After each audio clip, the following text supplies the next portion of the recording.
Buntut tulis pelecehan seksual, Badan Hukum IAIN Ambon mulai bergerak polisikan pers kampus.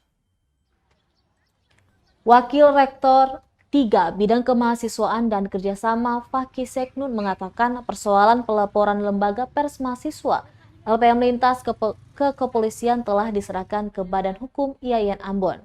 Hal itu sudah menjadi keputusan dalam rapat bersama sejumlah pimpinan lembaga. Ditanya soal kapan laporannya diserahkan ke pihak kepolisian, ia mengaku belum tahu pasti.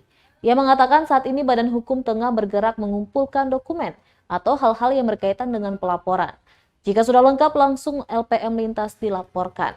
Diberitakan sebelumnya karena dinilai tak mampu mempertanggungjawabkan serta memberikan bukti terkait pemberitaan pelecehan seksual di lingkungan kampus IAIN Ambon, LPM Lintas bakal dilaporkan ke pihak yang berwajib.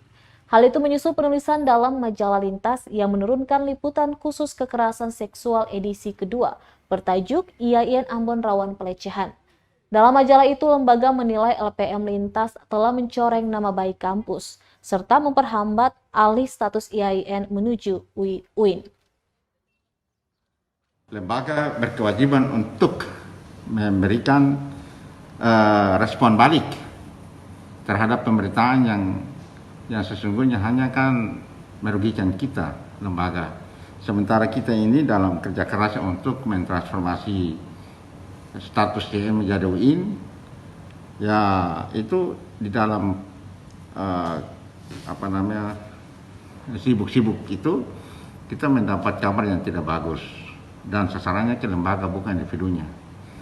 Oleh karena itu instruksi rektor supaya kita lakukan persoalan ini secara tuntas, maka dengan bantuan bagian pihak hukum lembaga yang punya sudah kita siapkan untuk membawa hal ini ke pihak kepolisian untuk melaporkan bahwa sesungguhnya apa yang mereka lakukan itu sangat merugikan IAIN Ambon.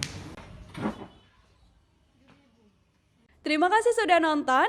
Jangan lupa like, subscribe, dan share ya.